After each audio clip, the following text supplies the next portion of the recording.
የደርግ ኢሰብአዊ ጭፍጨፋና ርሸና በራሱ እያንዳንዱን ቤተሰብ ችግር አባብሷል። ሚስት ከባሏ ስትነጠል፣ ባል ከሚስትና ከልጆቹ ሲለይ ልጆች ችግር ላይ ይወድቃሉ። የወይዘሮ አደባባይ ገታው በደል በባላቸውና በአምስት ወንድሞቻቸው ላይ ብቻ የተፈጸመ ኢሰብአዊ ግድያ ብቻ በችግር ሳቢያ ልጃቸው ተለይቶባቸዋል። እኔ በጣም ግፍ የደረሰብኝ ነኝ። 4 ወንድሞቼ፣ 5ኛ የ3 ልጆች አባት የሞተብኝ ነኝ። ከ5ቱ ባለቤቴ ጋሜን ተርክሞ ያሳደገ ወታደር ሙላቱ አለነ ይባላል። የ3 ልጆች አባት ነው። አበራ የዛን ጊዜ 100 አለቃ ነበር። ጌታቸውም 100 አለቃ ነበር። ስራ ላይ እንዳለ ምሳ በልቶ ልጆቹን ከስራው ቦታ አጥቦ ወደ ቤት ሰዶ ወዲያው የመላኩ ጭፍራ ቢሻሎች መጥተው ከስራው አፍለው ይዘውት ሄደው ደብድበው ከቤት ከመኖሪያ ቤቱ መጥተው የህይወቱ መጠበቂያ ሽጉጥ ጥሬ ቆርጥመን ያስቀመጥነው የገዛው የህይወቱ መጠበቂያ ነበር። ያን መጥተው እኔ እንዳጋጣሚ ታሰረ ሲሉኝ ሰድኩኝ። ራሱ ይህ ሰጣርጋቸው የሚባል ልጅ የመጀመሪያው ልጅ የ11 ዓመት ልጅ ነበር። የዛን ጊዜ አብሮ እየሮጠ ይሄዳል። አባቴ ታስሮ ብሎ እጨምርሃለሁ፣ የት ነህ አንተ እንደዚህ የምትወስን አንተ ህፃን አይደል? ኃጢአት አልሰራም። ኃጢአት ካለው ግን እሱን ይዘዋል። ህፃኑ ምን አደረገን ስለው ህጃውን ቤቱን ቆልፈሽ መጥተሽ እንደሆነ ተሎ ክፈችኝ ሲለኝ ሩጭ ሄድኩኝ። ቤቱን ሰብረው ገብተው ያ ሽጉጥ ከቁም ሳጥን ውስጥ ነበር። 16 ጥይት እንደያዘ ይዘውት ሄደው ሳታ አስገብተው እየደበደቡ በሳልስ 9 ቀን ሙሉ በሳልስ 9 ቀን ማለት ነው። ምርመራ ያው ቁስሉ ያነ ሲሽር እንደገና እንዲቆስል በ9 ቀኑ በ3 ወሩ 9 ቀን የፈጀው 3 ወር ነው ማለት ነው። ምርመራውን የጨረሰ 9 ወር ከ5 ቀን ታስሮ ባዘዞ ተሳስ በ71 ተሳስ 8 ቀን ወደ 300 ሰው በጉድጓድ ላይ ተቀብረው አሸዋ ተደፍተው በበላያቸው ላይ ህይወታቸው ሳል ግሪደር በበላያቸው ላይ ነው የሄደው። ሁለተኛ ወንድሜ በዳባት አውራጃ እኒህ ወዲታችን ያሉት ኮረሌ ባለመነጠሩ ስማቸው የገናው ብርሌ ገታው ይባላል። አሰሳ ተሄዱት መሃል ታፍነው መጥተው ታስረው አብረው ሊመቱ ሲሉ ወንድማማችናቸው ነው ወንጀለኛ እንጂ ብርሌ ገታው ወንጀለኛ አይደለም ተብሎ ካሁን ቀደም የተሰዋው አባይ ጎሽ ይባላሉ። እንዲያውም እሳቸው ጋር ተነጋግረዋል። ለምን ይሞታል ብርሌ ያለ ሀበሳው እንዴት ይሞታል ተብሎ ብርሌ ወደ ጎንደር ታስሮ በዛ አካባቢ ታጋዮች ሲመጡ የኛ ጣይ እየወጣልን ሲሄድ በዛ አካባቢ ሲመጡ ያሉትን እስረኞች ወደ ጎንደር አመጣቸው።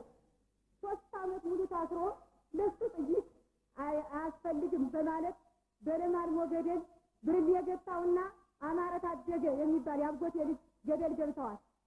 ስማቸው የገናውን ግን በ3 ሳምንት የፋሲካ ዕለት የቅዳም ሱርለት ገበያ ከተሰበሰበው መሃል 5 ጥይት አስፈጅተውታል። ይጨመር ይስማው እጅጉ ደባርቅ ላይ ከዚህ ሆነው ታስሮ የነበር ደባርቅ ላይ ያው ከዛው ላይ ደግሞ ታነቀ በ10 ሳንቲም ገመድ ጥይትም አያስፈልገውም ተብሎ በ10 ሳንቲም ገመድ ታነቀ። ይህን የሰራ ፋሲስት ደርግ እኔ ለራሴ አበራ እዚህ ላይ ይጋደብልኝ በጥይት ሳይሆን በጥርሴ ምንጭፍ አደረገው ነበር። ምን ይሆናል? እኔ በጣም እደሰታለሁ ከዚህ ላይ ጠላቶችን ማየት በጣም እደሰታለሁ። ልጄ ትቷለሁ ከዚህ በችግር ምክንያት 3 ልጄን በራብ እየተቆላሁ አሳድጌ በ77 በችግር በዚህ መንስ የተነሳ ሳይታመን ሳይድ እኔ ቁርባን ይሁን 3 ብር አንዲት ኩባያ እህል በሚሸመት ጊዜ ልጄ ፋብራኬ ተለይቶብኛል። 3ኛው ልጄ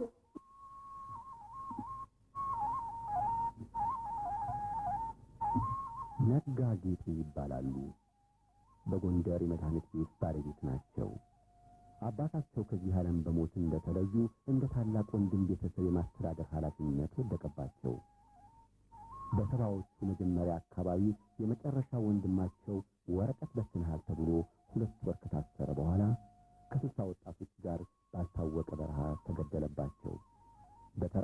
ደግሞ ሕዝብ አነሳሳል ተብለው በቅድሚያ 8 ወር በሚቀጥለው ዙር ደግሞ መድኃኒት ለኢሃፓ አቀብለሃል ተብለው በጠቅላላው 3 ዓመት ተኩል ታሰሩ። ከሳቸው አንደበት የደረሰባቸውን እስኪ እንከታተል። በእነዚህ ፋሽስቶች ዘመን የእኛን ወንድሞች፣ እህቶች፣ አባቶች፣ ልጆች እያፈኑ ሲፈጇቸው እንዴት አድርገው ነው የፈጇቸው? ከሕይወታችን በላይ አብልጠን ምን ወዳትን ባንዲራችንን እያውለበለቡ ነው የፈጁት። እያውለበለቡ ባንዲራ ስለጨበጡ ምን እናርጋቸው? የምናደርገው ነገር ቢኖር ደካማው ጸሎት ማድረስ፣ መጸለይ፣ ጉልበት ያለው ደግሞ አሁን ከዚህ ደረጃ እንዳደረሱን ታጋይ ወንድሞቻችን በረሃ ወጥቶ የሕይወትና የአካል መስዋዕትነትን ከፍሎ አንበርክኮ እነሆ ለዚህ ድል እንድንበቃ ሆነናል። ስለዚህ ሻለቃ መላኩ፣ ኮሎኔል ጌታውን፣ ሻምበል አበራ እኒህ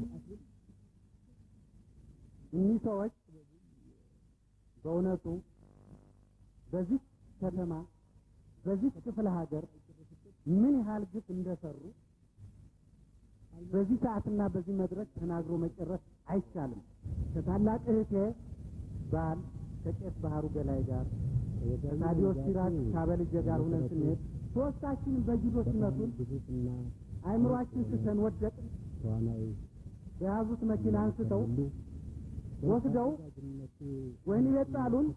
ከ3 ሰዓት በኋላ የት እንዳለን ያለንበትን ቦታ ለማወቅ ቻልን። አይምሯችን ስተናል። ከዚህ በኋላ 6 ወር ከታሰርን በኋላ መድረክ ላይ በአዘጋጅነት እኔ ተጠርቼ ለመምራት እጄ በፌሮ ታስሮ ጠሊቅና ከባድ እግሬ ታጥቆ በመስቀያ ተሰቅዬ በጉማሬ ተደብድቤ እንደገና ሌላ 2 ወር ተጨምሮብኝ ከተፈታው በኋላ አይ ይሄ ሰው አሁንም እንዳኮረፈ ስለሆነ ያለ ምን ይደረግ ተባለ። እንዴ ወንድምን ያህል ሙቶ እኔ ተደብድቤ ምኑ ደስ ብሎኝ ልፈንጥስ? ምኑ ደስ ብሎኝ? ከዚህ በተከታታይ ደግሞ የሀገሬ ልጆች እየተጨፈጨፉ ምኑ አስደስቶኝ ነው እኔ የምዝናናው? ትልቁ ትንሹ እየተደበደበ ምኑ አስደስቶኝ ነው የምዝናናው? አንድ ባህሪ አበራ ለዚህ ጥጋበኛ መፍትሄ ይፈለግለት። ምንድነው መፍትሄው? ከመንግስት መድኃኒት አውጣና በዘንቢል አስቀምጥና በሻንጣ ልብስ አዘጋጅተህ ለኢሃፓ ለወንበዴ ሲያቀብል እጅ ተፍንጅ አስፉት ብለህ አስለፍልፎ በዱላ ተባለ። ለዚህ ማስተባበሪያ የሆነ ዘንድ አንድ የኢሃፓ አባል አምጥተህ በመደብደብ አዋተኝ፣ የእሱን ሰራተኛ ደግሞ በመጀመሪያ ግብተህ በመደብደብ ልክ ነው ታዝዬ እሱ አዞኝ እንድሰጥ አዞኝ ለዚህ ሰውዬ ትሰጥ ነበር እያለች እንድትናገር አስደርጋት ተብሎ እኔ ተደብቄ ማላውቀውን አውቃለሁ እንጂ ነፍሴ ጠፍታ በ8 ቁጥር ታስሬ አይኔ በቦክስ ተመትቶ አይኔ ጠፍቶ በዛን ጊዜ ህይወቴ ምናልባት ትንሽ የደቂቃ ፍራክሽን ነው የቀራት ህይወቴ ልታል። በሉ ጨምሩ ይላል ጌታውን። ጨምሩ አይደለም 8 ቁጥር አጥብቁ፣ ወደ ኋላ እንደ አህያ ሰሩት፣ አጥብቁ፣ ወጥራችሁ ሰሩት እያለ አሁንም ጥሩ አትናገርም። ይህንን ቆሻሻ ኳስ ባሴ አስገብቶ እየደበደበ ነፍሴን አሰቃይቶ ባታ ወስዶ ከጣለኝ በኋላ ከመንፈቅ በኋላ አንዳንድ በተከሰተው ጊዜውን ለማሳጠር ነው። በተከሰተው ምክንያት ግድያ ትንሽ ዋናው ቤተ መንግስት የጎንደር ግድያ መስፋፋት ስለደረሰ በህዝብ ማጋለጥ ዘመቻ ይካሄድ የሚል መመሪያ ተሰጥቷቸው ለ300 ሰው እኔንም ጨምሮ የተዘጋጀ ጉድጓድ ይቁምና ለህዝብ ወጥተው የሰሩትን ይናገሩ ተብሎ ለህዝብ እንድንናገር መጣን።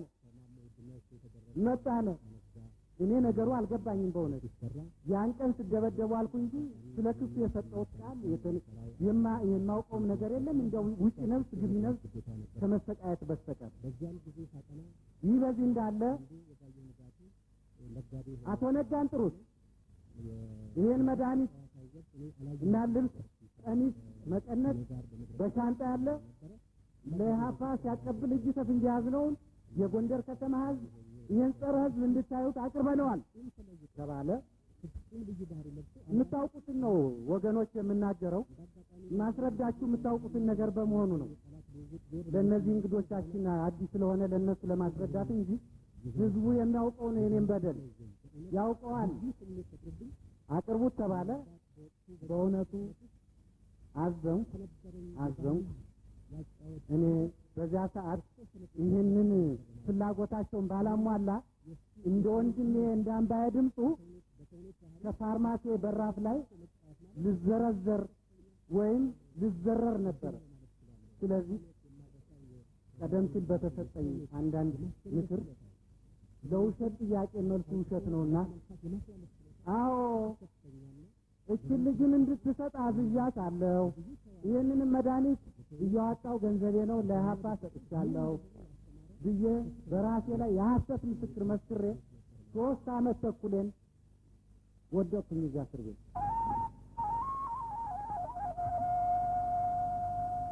በተበዳይነት የቀረቡት ሰዎች የሚያውቁት በራሳቸው ላይ ተፈጸሙን በደል ብቻ አልነበረም። ከህዝቡ የሚሰወር ነገር የሌለ በመሆኑ አስከፊና የሚሰቀጥጡ ተግባራት በመድረኩ ያዳመጥንበት ዕለት ነበር። እስኪ አቶ ነጋ ስለሌሎች ምን የሚያውቁት አለ? ለመሆኑ አለኝ ወታደር አለኝ ታውቀዋለህ?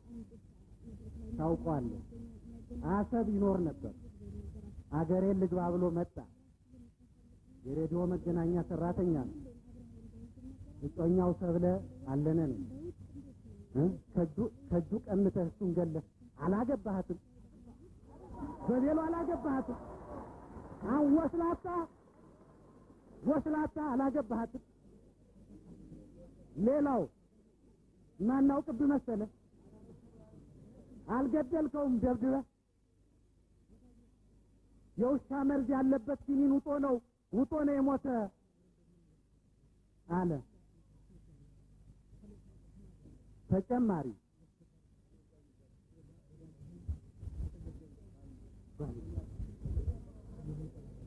አለኝ ዳኘው፣ ይሄ ነው አለኝ ዳኘው ጓደኛችን፣ ይሄ ነው ጓደኛችን። የሰብለ አለነ ጮኛ ነው። የወይዘሮ መከዳሽ ልጅ፣ የወይዘሮች መከዳሽ ልጅ። አዎ ይሄ ነው። ሌላውስ? ኧረ ገና ጉድ ነግራችኋለሁ። እኔ ሌላውን ላስረዳችሁ ወይዘሮ ባንቺ አምላክ የምትባል የጎርጎራ ልጅ ባሏ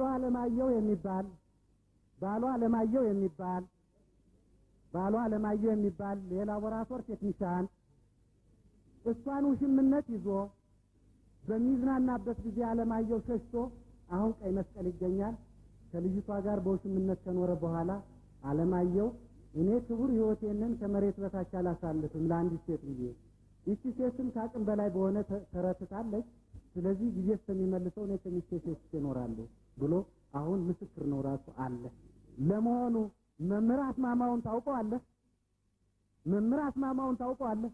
ያን ትኩስ አሳ የመሰለ ፈለፈል የመሰለ ቆንጆ ወጣት መምህር ታውቀዋለህ?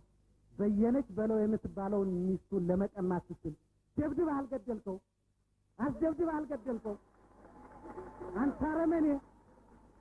አንተ አረመኔ አልገደልከው። በየነችም ተሰዳ ሄዳ አዲስ አበባ ባደረባት በሽታ ከዚህ ዓለም ተለይታለች። አዎ።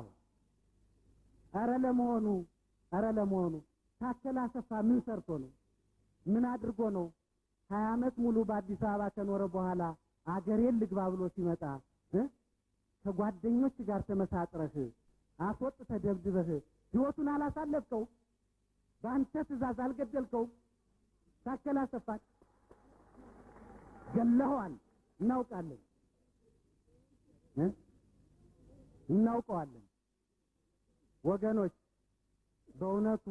በእውነቱ ይህ ስንክሳር ተነግሮ አያልቅም። ኮሎኔል ጌታሁን የተባለ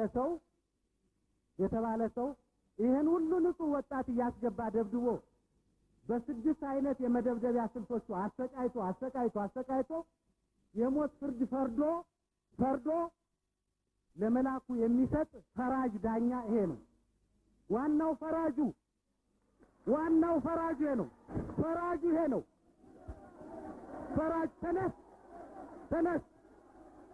ፈራጁ ይሄ ነው። ዋናው ፈራጅ ይሄ ነው። አዎ ፈራጁ ይሄ ነው። እኚህ ሰዎች የምንሰጣቸው ፍርድ ምን እንደሆነ ልንገራችሁ። እንደኛ ተሰልስለው ጀርባቸው ተሰልስሎ እግራቸው ተሰልስሎ በሊማሊሞ ገደል አይናቸው ያየ እንዲጣሉ ነው የምፈርደው። በቃ ይኸው